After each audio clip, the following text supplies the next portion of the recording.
He's a conspiracy theorist. Spends too much time with his MAGA friends, and he comes up with whatever he can think of. Welcome back to Moose and Loose. My name's David. Today we got Mark Carney lying big time. He's getting caught on his Bermuda lies tax haven with what the NDP initially blasted him about a week or so ago on. $6 billion, Brookfield Asset Management, not paying in taxes. He gets caught on the lie. I'm going to break down his whole tax situation and why he blatantly lied to Canada. Pierre Poilievre also rips him a new one on this. Let's jump into this. First up, we've got some new polling data here. 45% Liberals, 36% Conservatives. This is garbage. This is not real data. If you look at the events that Pierre's holding, there's thousands of people showing up. Mark Carney's not pulling those numbers. People don't want to shake his hand. People don't want to be near the guy. Are there some Liberal supporters? Of course, but it's not reflected in these polls. You got this NDP proposing tax measures. So it basically comes out to $500 annually for someone who makes under $177,000 per year. So this is about in line with what Mark Carney proposed, which is half of what Pierre Poilievre proposed. Okay, so starting off, here's the clip where Mark Carney's asked about Bermuda and his tax haven there. Tom Parry with CBC. Could I just follow up on that? Could you explain in the case of those Brookfield funds, like what was the argument for registering the funds in Bermuda? Is it ethical to do that? And is it something as Prime Minister that you'd have to crack down on? I'm not sure if it's a problem, but is that something that you'd have to crack down on? I think the important thing, Tom, is that the flow through of the funds go to Canadian entities who then pay the taxes appropriately, as opposed to taxes being paid multiple times before they get there. So that's how we have the structure. That's the structure that all of our pension funds, par exemple, the Caisse de dépôt, or Ontario teachers, or OMERS, municipal employees, or all the big pension funds in Canada, which are very successful, which protect union workers in many cases. So he was asked in French before this about pension funds. That's why he's talking about pension funds here. Speaking of union workers today and supply to them, it's those entities and their employees who are covered. So the structures work for that effect. What's the advantage, though, of putting it into a place like it ensures that it's an efficiency of a structure, so that ensures that the flow through goes to the entities that are resident in the countries. But is it avoiding tax in any way? It doesn't avoid tax because the tax is paid in, for example, the examples all I gave, the taxes are paid in Canada, yes. Okay. Next question. Okay. This guy has a snappy temper, which we can see here, Canada posting this one from the Telegraph saying one of Britain's newspapers of record reports Mark Carney's volcanic temper threatens to derail his election campaign. So we see Mark Carney getting pretty snippy in these press conferences. So first off, the CBC reporter saying, is this something maybe you should look into? Should you crack down on this? Like crack down on himself? What kind of is a stupid way to word the question? So let's break this down here. It's straight off of Brookfield's website here. So their net earnings from 2023 is $5 billion. We look at 2022, $5.2 billion. I haven't verified all these numbers, but they do look in line here with the last two I just stated here. So here's their earnings from 2013 to 2023 in the billions of dollars. So bringing that over into Excel, we see all the profit here. There's that 5 billion, 5.2. Add that up over the last 10 years. That's $41 billion of profit. Now, if they were to pay an average tax rate of around 26% here in Canada, they would be paying $10.8 billion in taxes. So I'd love to see the math. The NDP came out showing $6 billion. Was it for so many years? Do they have more insight into their runnings of their business or broken it down more? Now, Mark Carney claims that he would be paying double tax. And this is true depending on the country, but Bermuda is not one of those countries. As you can see here, this is the Tax Information Exchange Agreement, or TIEA. This is signed between Canada and Bermuda back in June 14th, 2010. You can go into the full agreement here and it breaks it all down. But simply put, if we look at the tax agreements here, I've got it highlighted here. Under Canada's regulations, a designated treaty country,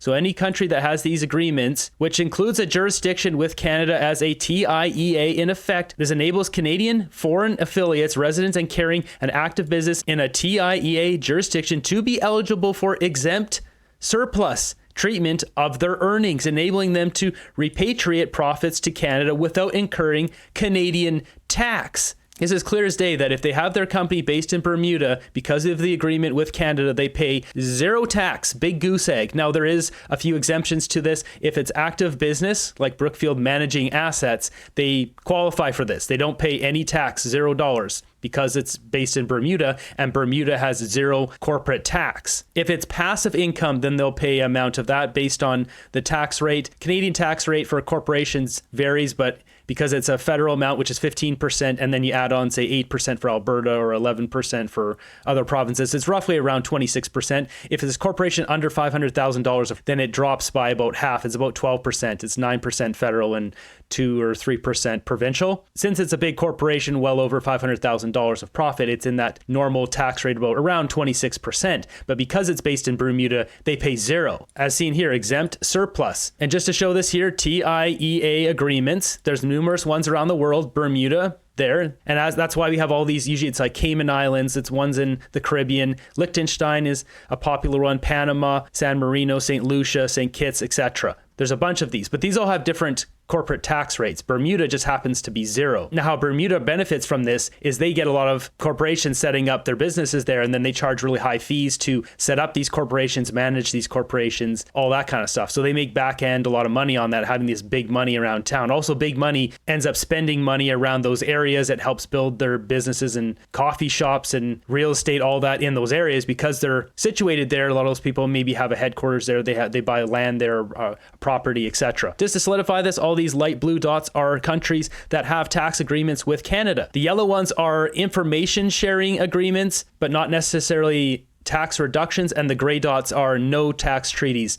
So this is where, as Mark Carney said, a double tax would apply. So for example, if Mark Carney, Brookfield Asset Management, Brookfield Corporations, instead of setting it up in Bermuda right here, they went to another country in the Caribbean, for example, say Honduras, which you can see here has this gray dot, and as it shows there, exchange of information on request, no. Automatic tax exchange on information, no. Financial information, no. No agreement. Honduras has a 25% corporate tax rate. So if Brookfield sets up in Canada, then does business in Honduras, they pay 25% tax. And since there's no agreement, then they would pay around 26% Canadian corporate tax on the full amount. So if it's $1 million, they'd pay $250,000 to Honduras for tax. And then they would pay an extra $260,000 in tax on that full million in Canada, effectively making it like a 51% tax rate. But because there's a treaty with Bermuda, you can see here, as I showed on the previous screen there, set up on June 14th, 2010. So there's no repatriation fee of bringing the money back to Canada, 0% tax, but there's also 0% corporate tax rate.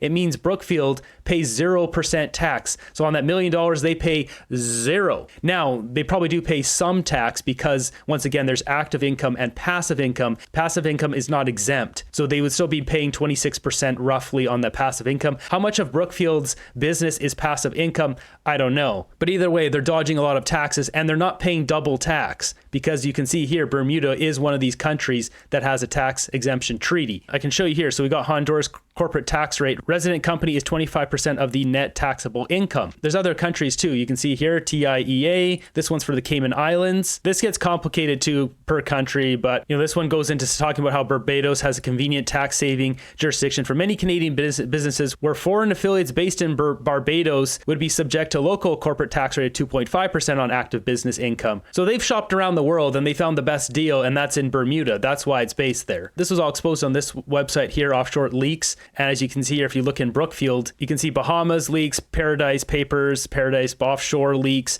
Brookfield.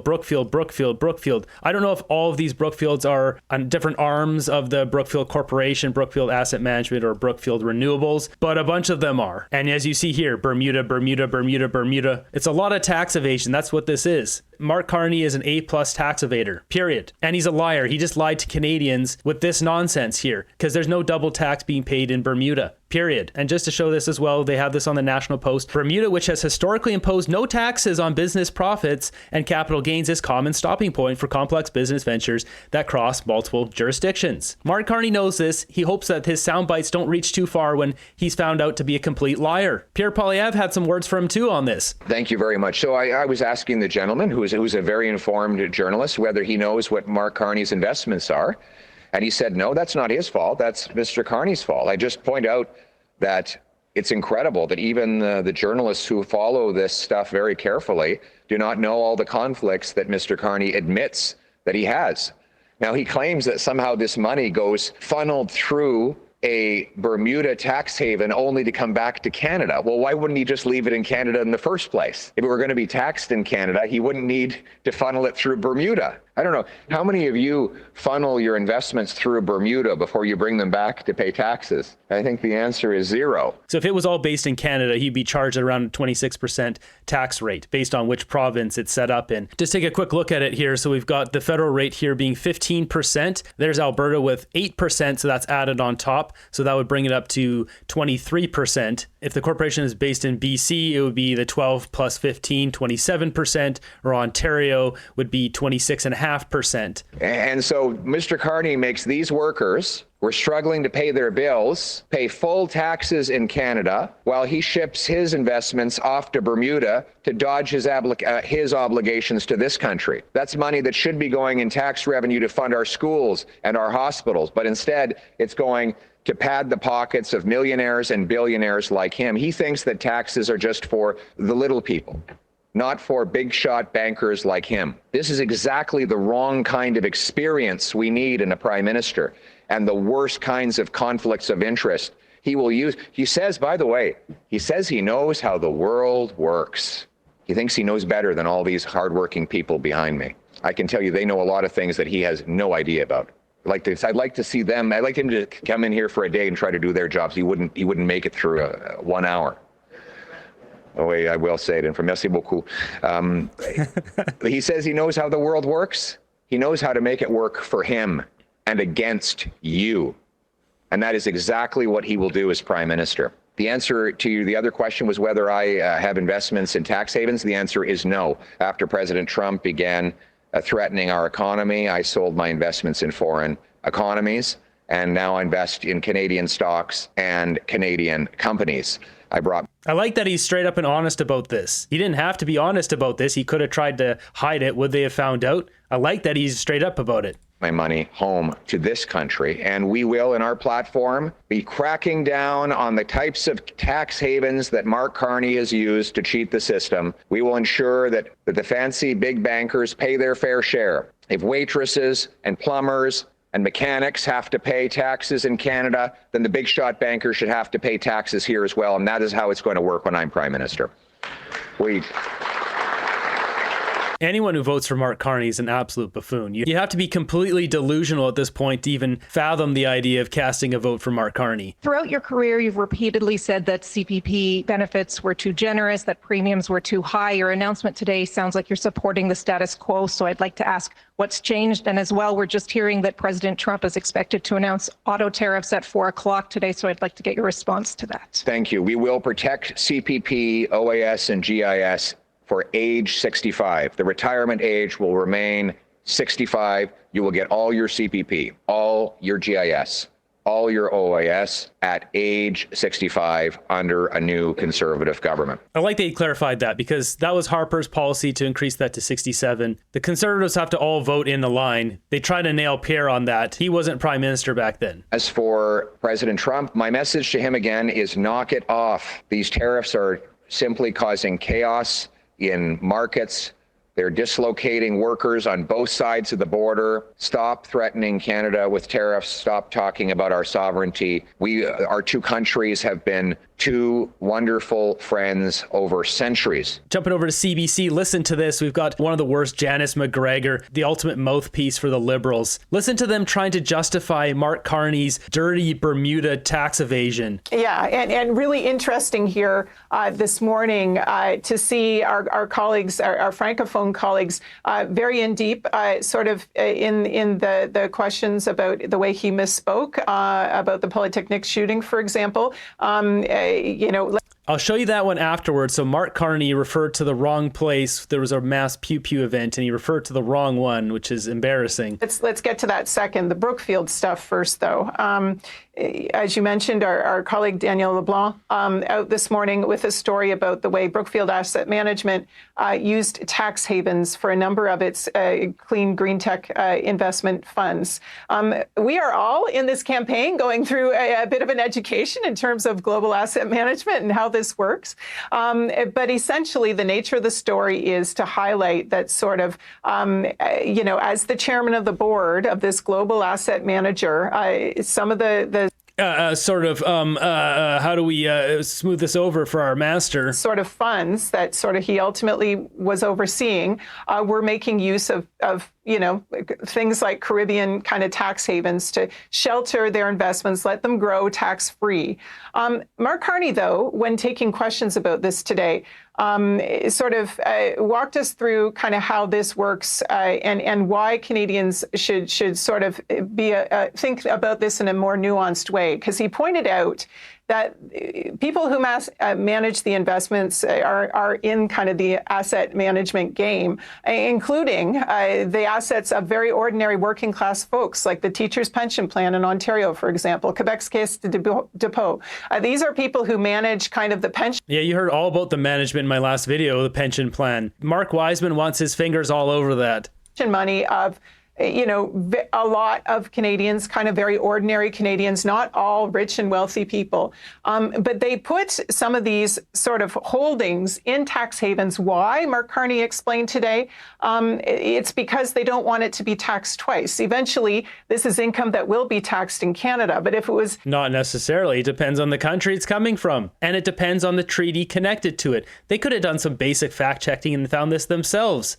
Being taxed in terms of sort of the company that was managing the asset as it went along, Mark Carney explained, that would be a form of double taxation. And indeed, we've been kind of reading up to understand better the relationships between different big asset managers out there. And indeed, you do see kind of collaborations, joint ventures between Brookfield that he was ahead of and the Caisse de Dépôt and the teachers' pension plan and other kind of big players in the asset management game.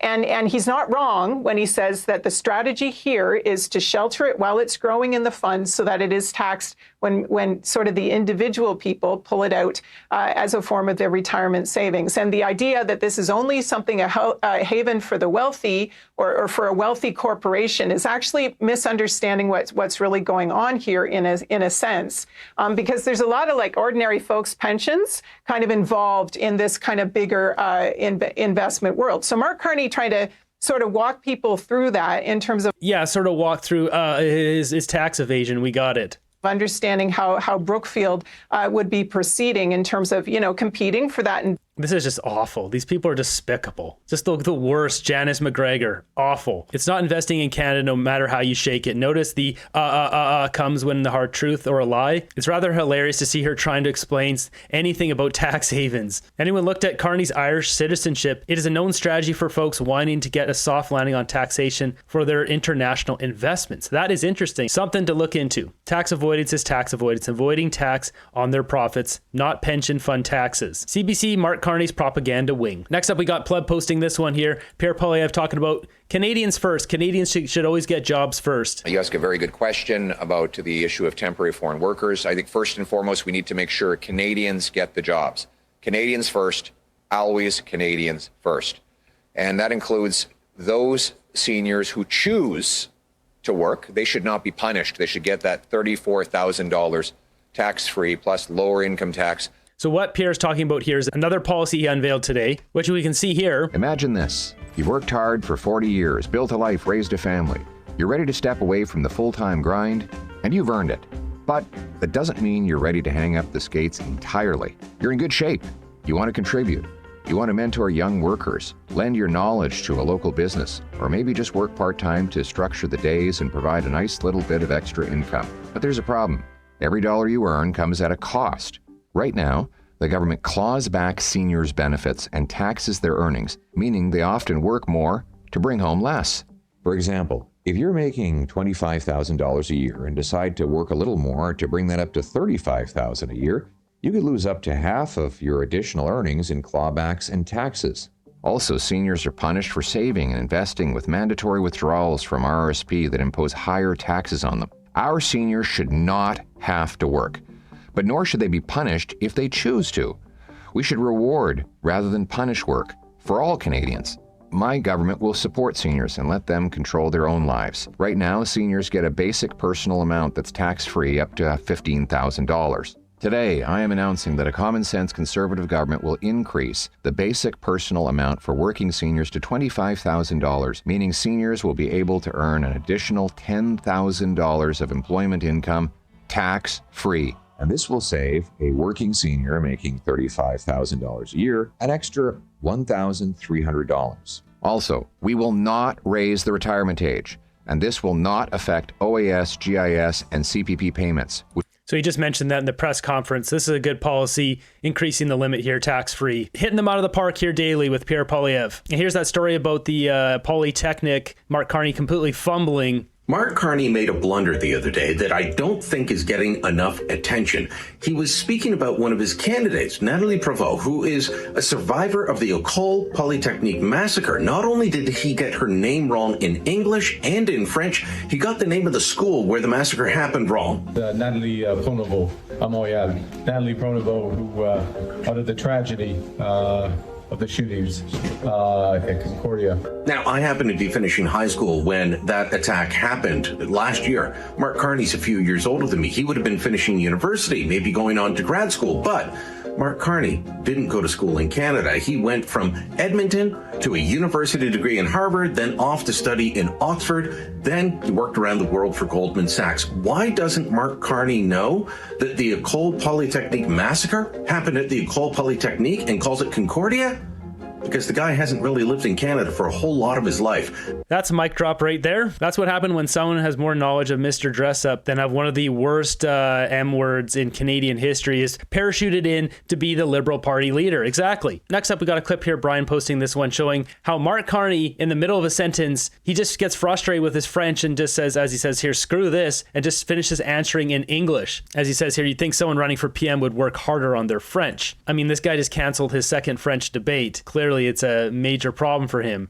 Il invente toutes les choses, il est un homme de, he's a conspiracy theorist. It's like, what? Half English and half French. It's like my German grandmother. She used to speak English, but with lots of German words in there. Spends too much time with his MAGA friends, and he comes up with whatever he can think of.